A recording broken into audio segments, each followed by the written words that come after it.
अस्सलामुअलैकुम। मैं हूं आपका दोस्त और आप देख रहे हैं मिस्टर प्लीडर। आज हम इस लैंड एक्विजिशन सीरीज़ का पार्ट नंबर 3 करने वाले हैं, जिसमें हम बहुत ही इम्पोर्टेंट सेक्शंस को कवर करेंगे। आज का हमारा पहला सेक्शन है 9, जो कहता है नोटिस टू पर्सन्स इंटरेस्टेड। अब ये पर्सन्स इंटरेस्टेड कौन होते हैं? ये वो लोग होते हैं जिनकी ये ज़मीन होती है या फिर उस ज़मीन से जिनका लिंक होता है, उनको पर्सन्स इंटरेस्टेड कहा जाता है। जैसे कोई किसी की ज़मीन में अगर टेनेंट हो गया, किराएदार हो गया, या फिर अगर किसी ने अपनी ज़मीन बैंक में गिरवी रखी है, लोन लिया हुआ है, तो उनको भी पर्सन इंटरेस्टेड कहा जाता है। यानी ये मालिक के अलावा जो टेनेंट या फिर मॉर्गेजी होते हैं, तो उनको भी पर्सन इंटरेस्टेड कहा जाता है। अब ये इनको नोटिस जो है वो जारी किए जाते हैं, जो सेक्शन 9 बताता है। सेक्शन 9 यही कहता है नोटिस टू पर्सन्स इंटरेस्टेड। एक पब्लिक नोटिस की बात करता है। Collector has to make public notice containing government intention to acquire certain land to interested person. यानी ये जिनकी ज़मीन होती है, उनको ये कलेक्टर जो है वो नोटिस भेजता है, ताकि उनको अपनी इंटेंशन बता सके कि भाई ये गवर्नमेंट जो है वो आपकी ज़मीन अक्वायर करना चाहती है एक पब्लिक प्रोजेक्ट के लिए। तो उनको जो है वो ये सेक्शन 9 के थ्रू जो है वो नोटिस किए जाते हैं। अब इन नोटिस की जो है वो रिक्वायरमेंट क्या होती है, वो ये लिखी हुई है नीचे। नंबर 1 में कहता है particulars of land so needed. यानी जो उनको ज़मीन चाहिए होती है, यानी जितनी ज़मीन जहाँ पे चाहिए होती है वो ले लेते हैं। उस नोटिस में ये लिखते हैं कि आपकी ये ज़मीन है टोटल, उनमें से हमारे प्रोजेक्ट में इतनी ज़मीन आ रही है जो गवर्नमेंट अक्वायर करना चाहती है, उनको ये नोटिस में लिखा जाता है। दूसरी पॉइंट में ये कहता है कि appearance of all interested persons either personally or by agent before the collector. यानी दूसरी बात उनको ये लिखी जाती है कि आप जो है वो पर्सनली कलेक्टर से आके मिलें, या फिर अपने एजेंट जो भी उनका वकील वगैरह होता है तो उनके थ्रू आके कलेक्टर से जो है वो रब्ता करें, उनसे मिलें। Time and place for appearance is also necessary requirement amount of compensation. यानी जो नोटिस भेजा जाता है, उस नोटिस में इंटेंशन भी लिखी जाती है कि आपकी ये ज़मीन जो है वो हमें चाहिए। उसके बाद पार्टिकुलर्स भी लिखी जाती है कि आपके इस ज़मीन का ये वाला हिस्सा जो है वो हमें अपने प्रोजेक्ट के लिए जो है वो चाहिए होता है। दूसरी बात ये कहता है कि उनको अपीयर होने के लिए भी बोला जाता है कि आप कलेक्टर से आके मिलें, और उसमें टाइम भी, प्लेस भी बताई जाती है कि इस जगह पे इस टाइम पे आके आप मिलें, और उसमें जो भी कंपनसेशन का अमाउंट होता है वो भी जो है वो बताया जाता है, उस हिसाब से, वैल्यू के हिसाब से। ये सारी चीज़ें जो है वो उस नोटिस में लिखी जाती हैं। जो पर्सन इंटरेस्टेड होती हैं, जिनकी ये ज़मीनें होती हैं, ये उनको जो है वो नोटिस जारी किए जाते हैं, ये कलेक्टर करता है। लास्ट में एक पॉइंट करता है, लिखता है कि if an interested person reside not within the district where such property is situated, notice is sent by post on such on last known address. यानी अगर वो उस जगह पे नहीं रहता, किसी और शहर में रहता है, किसी और डिस्ट्रिक्ट में रहता है, तो वो जो कलेक्टर है बाय पोस्ट उनको ये नोटिस भेजेगा।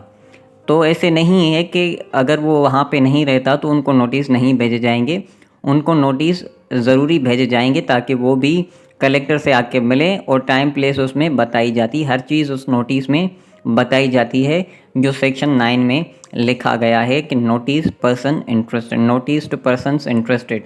तो ये है सेक्शन 9। उसके बाद है सेक्शन 10, जो कहता है power to require and enforce the making of statements as to names and interest. इसका मतलब है पावर टू रिक्वायर इन्फॉर्मेशन। यानी जो कलेक्टर है उसके पास ये पावर है कि अगर किसी की ज़मीन का, या उस ज़मीन के वैल्यू का, या उस ज़मीन के कितने हिस्सेदार हैं, कितने लोगों की ये ज़मीन है, बैंक वाले हो गए, या आपने गिरवी रखी है, लोन लिया हुआ है, टेनेंट है, ये सारे चीज़ों के बारे में ये कलेक्टर के पास पावर है। अगर वो इन्फॉर्मेशन लेना चाहे तो वो उनको बुलाकर इन्फॉर्मेशन जो है वो ले सकता है। पावर टू रिक्वायर इन्फॉर्मेशन कहता है कि कलेक्टर में require any necessary information from any suitable person containing the names and interest in such land. यानी उस लैंड में जिसका इंटरेस्ट होता है ना, इंटरेस्टेड पर्सन जो होते हैं, उनमें से अगर चाहे तो किसी को भी बुला के उनसे ये इन्फॉर्मेशन जो है वो ले सकता है कि आपकी कितनी ज़मीन है, ये कितने भाई हैं, मॉर्गेज आपने कितने में जो है वो लोन जो है वो लेके जो है वो आपने ये रखी हुई है, या बैंक वालों से पूछे कि आपने इनको कितना लोन दिया हुआ है। तो ये सारी चीज़ें जो इन्फॉर्मेशन होती है ये उनसे पूछ सकता है। Also include interest as mortgagee and tenant, यानी वो मॉर्गेजी बैंक वाले हो गए और टेनेंट किराएदार हो गया, तो उनको भी बुला के ये पूछ सकता है इन्फॉर्मेशन सारी जो है वो। तो सिंपल सेक्शन 10 यही कहता है कि पावर टू रिक्वायर इन्फॉर्मेशन, यानी कलेक्टर के पास ये पावर होता है कि जो भी इंटरेस्टेड पर्सन होते हैं जिनकी ज़मीन होती है या उस ज़मीन से लिंक होता है, उनको बुलाकर किसी भी किस्म की रिलेटेड जो ज़मीन से जो इन्फॉर्मेशन होती है वो उनसे जो है वो ले सकता है। ये है सेक्शन 10। उसके बाद है सेक्शन 11 जो कहता है inquiry and award by collector. Collector is bound to conduct inquiry on that and time settled the objects regarding amount of compensation।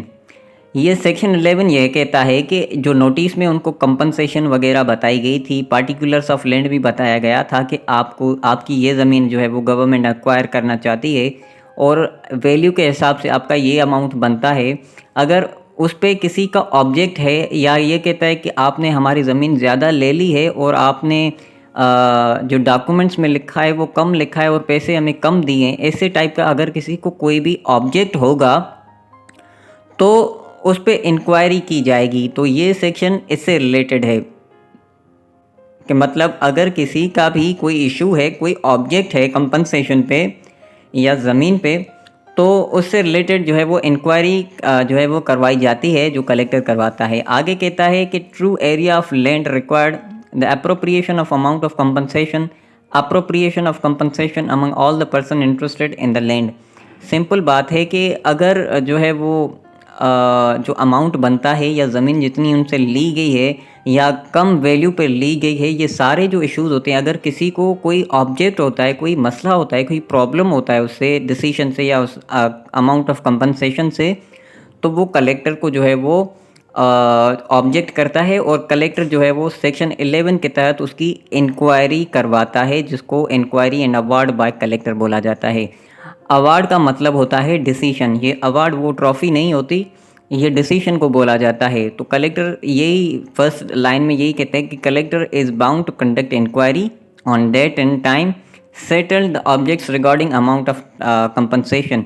जब ये ऑब्जेक्ट आता है तो जो कलेक्टर होता है वो टाइम देता है और प्लेस बताता है कि इस दिन पे हम इसकी जो है वो इंक्वायरी करवाएंगे, जिसमें हम ट्रू एरिया दोबारा से नापी जाएगी आपकी ज़मीन, उसकी वैल्यू के बारे में भी जो है वो पूछा जाएगा सबसे, और उसका वैल्यू भी जो है वो मालूम किया जाएगा।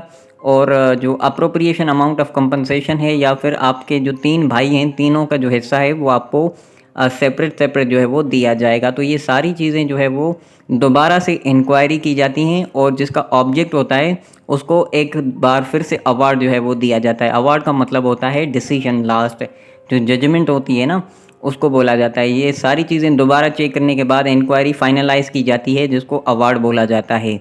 तो ये है सेक्शन 11 जिसमें इंक्वायरी जो है वो करता है एक कलेक्टर।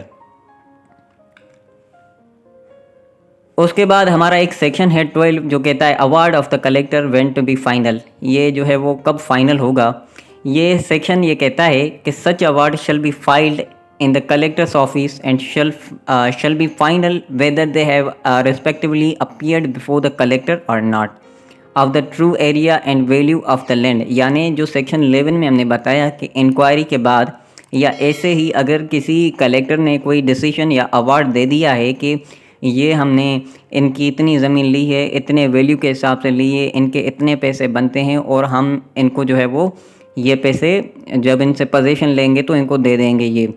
तो ये देने के बाद अगर कोई भी शख्स इस पे कोई ऑब्जेक्ट नहीं करता या कलेक्टर के ऑफिस में अपीयर नहीं होता या किसी अपने एजेंट को, किसी वकील को नहीं भेजता, तो इसको फ़ाइनल जो है वो समझा जाता है। Award of collector when to be final, ये फ़ाइनल समझा जाता है। तो ये है हमारा जो है वो सेक्शन 12। आज के इस वीडियो में हमने कुछ बहुत ही इम्पोर्टेंट सेक्शंस कवर किए। आई होप कि ये आपको बेहद जो है वो पसंद आया होगा। Thank you so much.